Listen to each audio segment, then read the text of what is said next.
citizens live with that fear for at least one family member.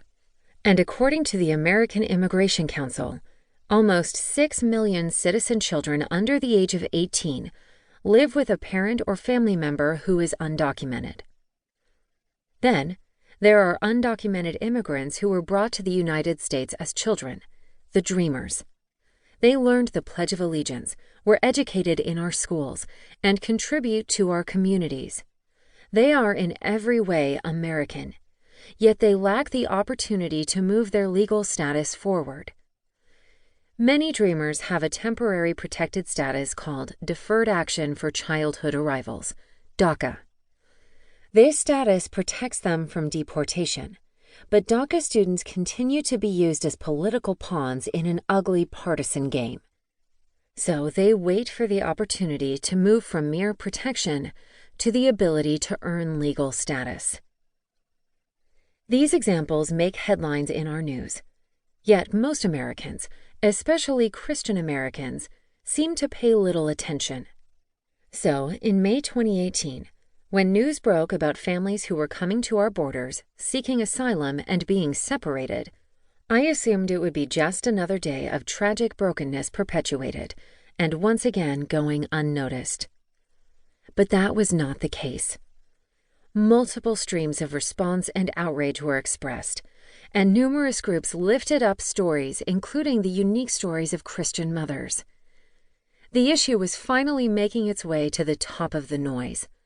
American mothers created photos of themselves and their children with #FamiliesBelongTogether and #NotWithoutMyChild and sent them to public officials via social media, calling for an end to family separation at the border. On June 20th, the backlash from the American people, most specifically the church people as referred to by the U.S. Attorney General, was so great the administration stopped the policy. Those who were new to the immigration policy game cheered and celebrated their collective success. Those of us who had been pushing back on the issues month after month were shocked. Something had worked. We saw that when enough voices with enough outrage and persistence say, "Enough," the madness can stop. Voices were beginning to rise to the top on social media, and I repeatedly found myself drawn to the voice of Gena Thomas. Her posts were insightful and stirring. She had a unique voice that was unlike others, and I wanted to know a bit more of her story. I direct messaged her on Twitter, and we talked on the phone. I learned how she had experienced the family separation policy as a foster mother, and how she'd reunited that daughter, Julia, with her mother in Honduras. I was captivated by the way the Lord had carefully put Julia into Gena's arms to care for her and get her back home. Such an articulate, deeply passionate, and gifted woman said yes to having a foster daughter, and experienced firsthand what would become a global outrage: children being torn from their parents' arms for following asylum laws. Around the time Gena and I had our first phone call, I was asked to lead a group of evangelical women to the Texas border. As I spoke with Gena, it took only a few minutes to know that I wanted her to come with us.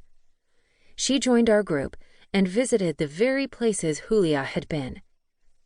She walked through the facilities with chain-link cages and saw hundreds of asylum seekers sitting on concrete floors and wrapped in mylar blankets, waiting to learn their fate.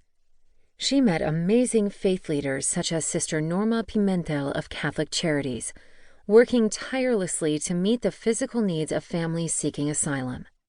She talked with U.S. Customs and Border Protection agents, whose humanity we needed to see in spite of our frustrations with the policies they were there to implement.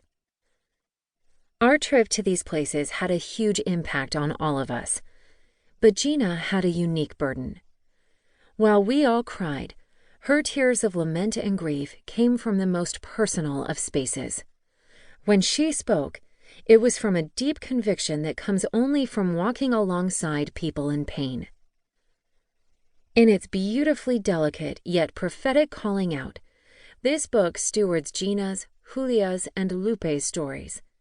Gena's ability to write with clear detail the